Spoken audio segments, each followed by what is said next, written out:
જય શ્રી કૃષ્ણ મિત્રો, નિત્ય સત્સંગમાં આપ સૌનું સ્વાગત છે। આજે આપણે સાંભળીશું અપરા એકાદશી વ્રત કથા મહાત્મય।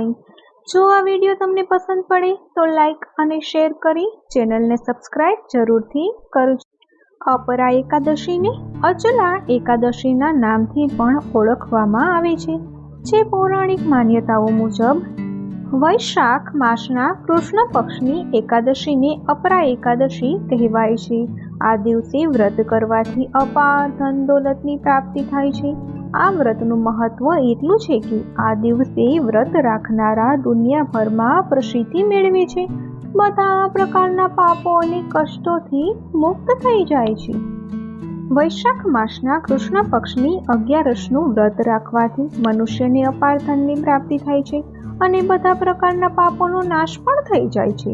તેથી આ 11 અપરાના નામથી પ્રસિદ્ધ છે। ભગવાનને 11ની તિથિ પરમ પ્રિય છે, તેથી 11ના વ્રતનું પાલન કરનારા ભક્તો પર પ્રભુની અપાર કૃપા કાયમ રહે છે। 11 ભક્તની જનની છે અને જનનીના આશીર્વાદથી જે રીતે બધા પ્રકારના સુખ બાળકને પ્રાપ્ત થાય છે, એવી જ રીતે 11ના વ્રતનું પાલન કરવાથી મનુષ્યને પુણ્ય ફળની પ્રાપ્તિ થાય છે અને જે કામનાથી કોઈ વ્રત કરે છે એ પણ ચોક્કસ પૂર્ણ થાય છે। તો હવે આપણે સાંભળીએ અપરા એકાદશીના વ્રતની કથા। શ્રી યુધિષ્ઠિર બોલ્યા, હે ભગવાન, વૈશાખ માસના કૃષ્ણ પક્ષની એકાદશીનું નામ શું છે તે કૃપા કરીને કહો। ભગવાન શ્રી કૃષ્ણ બોલ્યા, હે રાજન, વૈશાખ માસના કૃષ્ણ પક્ષની એકાદશીનું નામ અપરા છે, કારણ કે તે અપાર ધન દેનારી છે, તે પુણ્ય આપનારી અને પાપને નષ્ટ કરનારી છે। જે મનુષ્ય આ એકાદશીનું વ્રત કરે છે તેની આ લોકમાં પ્રસિદ્ધિ થાય છે।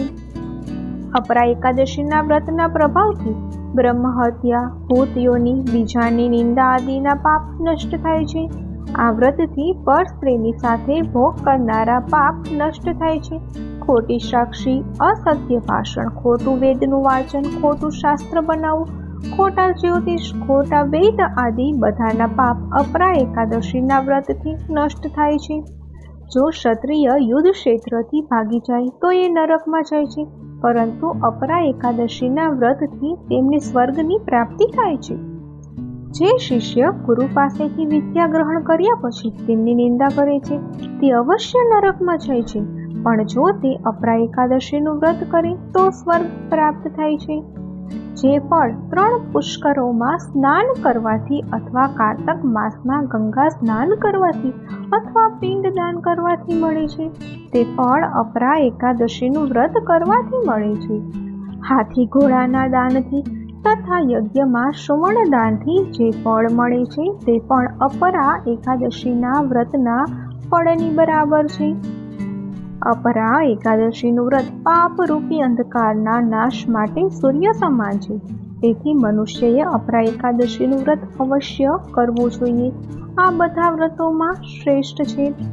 અપરા એકાદશીને દિવસે ઉપવાસ કરીને ભગવાન વામનની પૂજા કરવાથી મનુષ્ય બધાય પાપોથી મુક્ત થઈ શ્રી કૃષ્ણલોકમાં પ્રતિષ્ઠિત થાય છે, તથા આ કથા સાંભળનારા અને વાંચનારાઓને પણ સહસ્ત્ર ગૌદાનનું ફળ મળે છે।